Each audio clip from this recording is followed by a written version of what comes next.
Muy buenas. Hoy vamos a meternos de lleno en una palabra que todo el mundo cree conocer, pero cuyo significado real, bueno, se ha ido perdiendo un poco con el tiempo. Infierno. Vamos a hacer un pequeño viaje a los textos originales para ver qué querían decir realmente sus autores. La pregunta parece bastante sencilla, ¿que sí? La mayoría pensamos en un lugar de fuego, de castigo eterno. Pero, ¿y si esa imagen que tenemos en la cabeza es en realidad una simplificación? ¿Y si la respuesta es un poquito más compleja y la verdad mucho más interesante de lo que parece?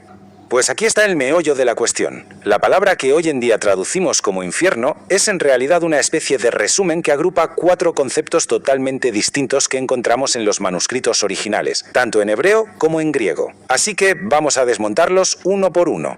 Venga, empecemos por lo más común, por lo que más se repite. En los textos originales nos topamos constantemente con 2 palabras clave, Sheol en hebreo y Hades en griego. A menudo se traducen como infierno, pero su significado real es muchísimo más simple, la tumba.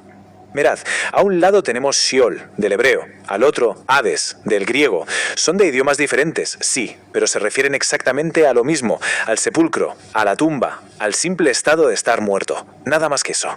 Ojo, y esto es súper importante. Cuando los autores del Nuevo Testamento usaron la palabra Hades, no estaban pensando en el dios griego del inframundo ni nada por el estilo.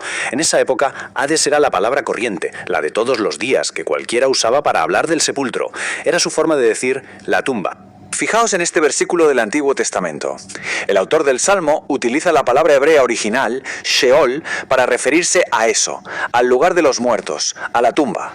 Y esto es fascinante. Varios siglos más tarde, en el libro de los Hechos, se cita exactamente el mismo pasaje. Pero claro, como el texto ahora está en griego, la palabra Sheol se traduce por su equivalente directo, Hades. Esto es, la prueba irrefutable de que ambas palabras significaban lo mismo para ellos. Bueno, dejamos la tumba y pasamos al segundo concepto. Y aquí atentos porque la cosa cambia por completo. Gehenna no es la tumba. Esta palabra tiene una carga simbólica mucho más oscura y específica. A diferencia de Hades o Seol, Gehenna era un lugar real, un sitio físico que existía a las afueras de Jerusalén.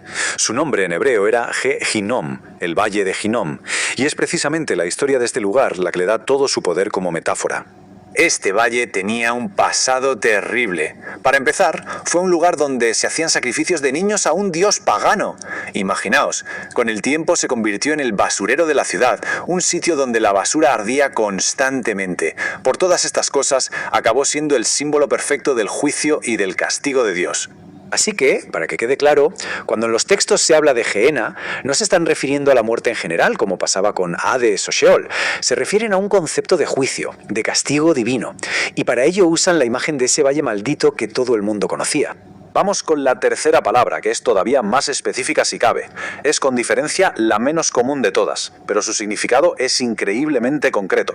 Lo que hace que Tártaro sea tan particular es lo poco que aparece. Solo se menciona una vez. Una única vez en todo el Nuevo Testamento. Eso ya nos da una pista de que se refiere a algo muy específico, no a un concepto general.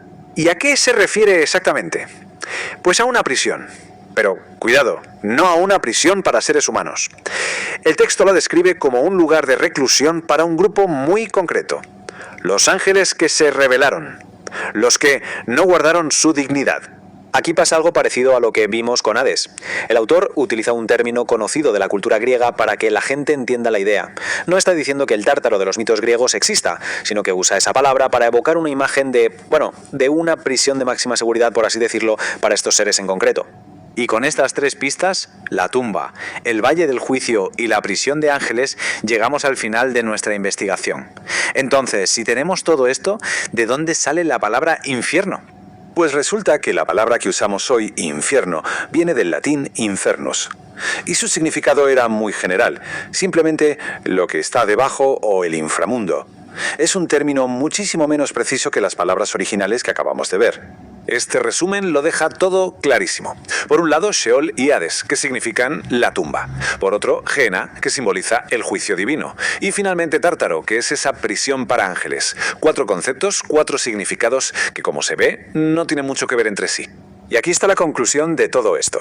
En algún punto de la historia, la palabra latina infernus, y más tarde infierno, se usó como una especie de etiqueta para todo. Se convirtió en un cajón desastre que mezcló y aplastó estos 4 conceptos, y claro, al hacerlo, se perdieron todos los matices y las distinciones que eran tan claras en los textos originales. Y todo esto nos deja con una pregunta final, para darle una vuelta. Cuando nos acercamos a un texto antiguo, ¿estamos conectando de verdad con el significado que el autor quería transmitir? ¿O simplemente con la etiqueta que un traductor eligió muchos siglos después? La diferencia, como hemos visto, puede ser abismal.